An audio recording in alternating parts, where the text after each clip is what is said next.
Hey guys, just finished round 3 of chemo on Thursday. Today's Saturday, so a couple days later. Um, Looking a little rough because I played a little tennis this morning and I'm in my office doing some work, and I was watching some other people's videos on chemo and just kind of thinking about what next. And I was making some notes of things that I forgot in my first video. Some of the things, my first round was probably the toughest. The second round actually went a lot smoother. And right now, I'm 2 days into my third round. And one of the things that I mentioned is they give you a steroid shot before every single um, before you start your infusion, and that will make you flush red the next day. It keeps you up.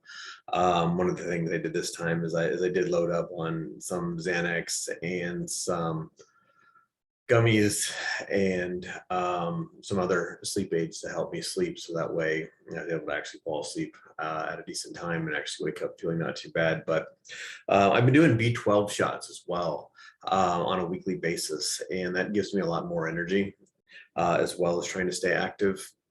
So I'd really highlight getting the B12 shots, as I mentioned last time as well. I do suffer from neuropathy, which is shooting pain in your nerves. I have it in my feet. I get it really bad. So as soon as those start, I go get a Toradol shot, and then the doctor is also giving me some Norco on top of it.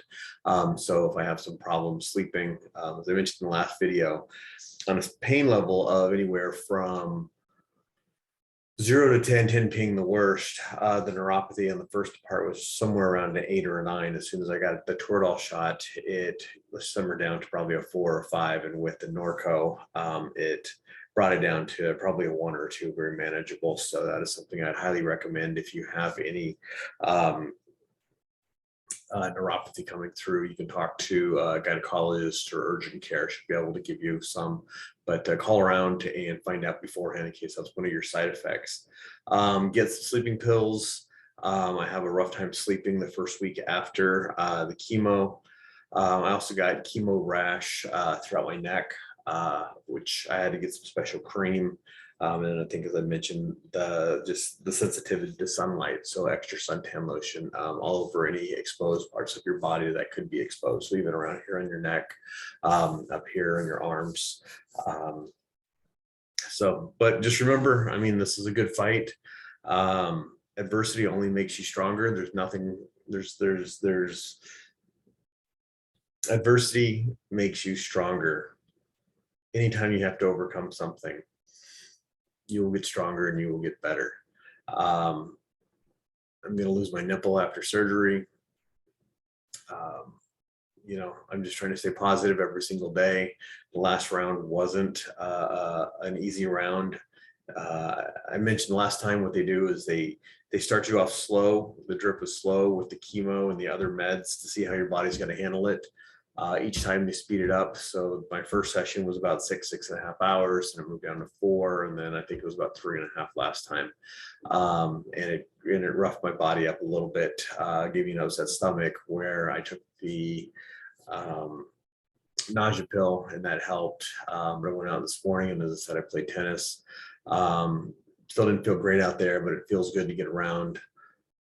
Feels good to get out and move around. Also, I take a nausea pill this morning, but then I was able to eat a lunch after that. But I am anticipating some more of the side effects to be kicking in fairly soon next week. I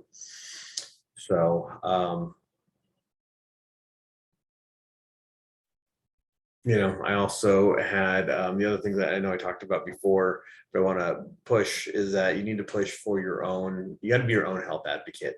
So try to get a PET scan, try to get a CT scan, and if they won't give it to you, or a bone scan from the pelvic up to your neck, let you know if it's spread. I just thought the science and the medicine is a little backwards with this whole ordeal.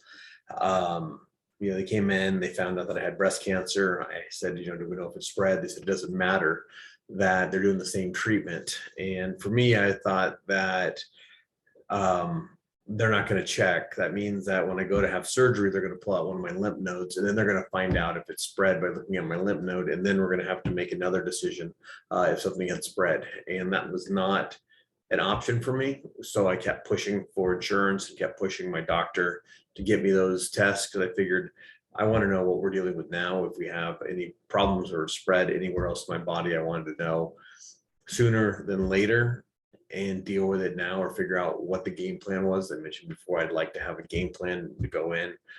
Fortunately, all my tests came back negative.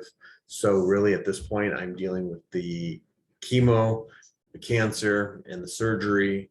And then I'll have some more non-cancer non-chemo infusions apparently after my surgery, but I don't know quite too much about that. But anyways, just keep fighting the good fight.